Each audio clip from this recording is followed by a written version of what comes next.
தமிழ்நாட்டு மக்களுக்கு நிதி உதவி செய்ய மாட்டாங்களாம். ஆனா தங்களோட பதவி நாட்களையே காப்பாற்றிக்கிட்டு அதுக்காக ஆதரவு கேட்டு வராங்களாம்.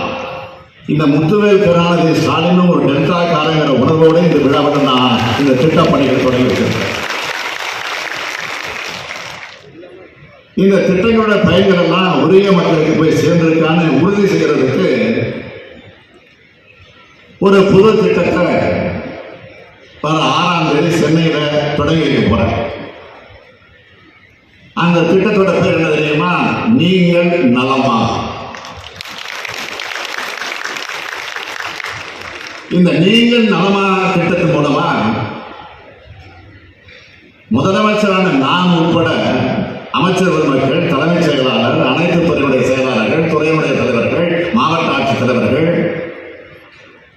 என பொதுமக்களான உங்களை தொலைபேசியில் தொடர்பு கொண்டு கருத்துக்களை கேட்கப்படும். உங்க கருத்துக்களின் அடிப்படையில் நம்ம அரசோட திட்டங்கள் மேலும் செம்மைப்படுத்தப்படும். முதல் கட்டமா நலத்திட்டங்கள் பற்றியும்,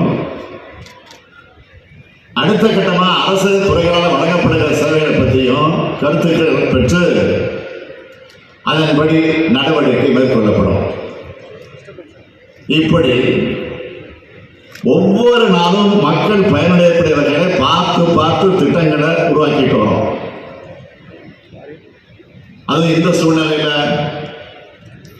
நிதி நெருக்கடி அதிகமாக இருக்கிற சூழ்நிலையும் எந்த மக்கள் நலப்பணிகளும் திட்டங்களையும் நாம் நிறுத்தல. ஏன்னா மக்கள் தொண்டு ஒண்ணுதான் நம்ம ஆட்சியுடைய நோக்கம். தமிழ்நாட்டோட முதலமைச்சர் இருந்தாலும் இந்த முத்துவேல் கருணாநிதி ஸ்டாலினும் ஒரு டெல்டா காரங்கிற உணர்வோடு இந்த விழாவை நான் இந்த திட்டப்பணிகள் தொடங்கி வச்சிருக்கேன். நாங்கள் தேர்தலுக்காக தேர்தல் நேரத்தில் மட்டும் வந்து போகிற முகத்தை காட்டக்கூடியமே நாங்கள் இல்லை. அப்படி வர்றவங்க யாருன்னு நான் சொல்லித்தான் உங்களுக்கு தெரியும்னு அவசியம் இல்லை. தெரியும்ல உங்களுக்கு.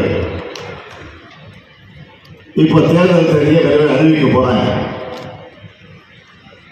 அடிக்கடி தமிழ்நாட்டுக்கு வர தொடங்கி இருக்கிறார் நம்முடைய பாரத பிரதமர் அவர்கள்.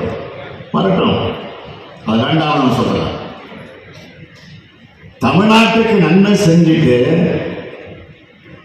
நாம வைக்கிற மிக மிக நியாயமான கோரிக்கை நிறைவேற்றிட்டு வரட்டும். அப்படி இல்லாம தமிழ்நாட்டு மக்களுடைய வரி பணமோ ஓட்டு மட்டும் போதும்னு வராங்க.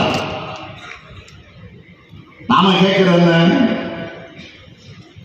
சமீபத்தில் 2 மிகப்பெரிய இயற்கை பேரிடர்களை எதிர்கொண்டோம். அப்ப ஏற்பட்ட பாதிப்புகளை சரி செய்ய 37,000 கோடி ரூபாய் நிவாரண நிதி கேட்டோம். அதை கொடுத்துட்டு தமிழ்நாட்டுக்கு பிரதமரானா இல்ல, ₹1 கூட, ஒரு சல்லி காசு கூட இன்னும் கொடுக்கல. தமிழ்நாட்டு மக்களுக்கு நிதி உதவி செய்ய மாட்டாங்களாம். ஆனா தங்களோட பதவி நாட்களையே காப்பாற்றிக்கிட்டு அதுக்காக ஆதரவு கேட்டு வராங்களாம்.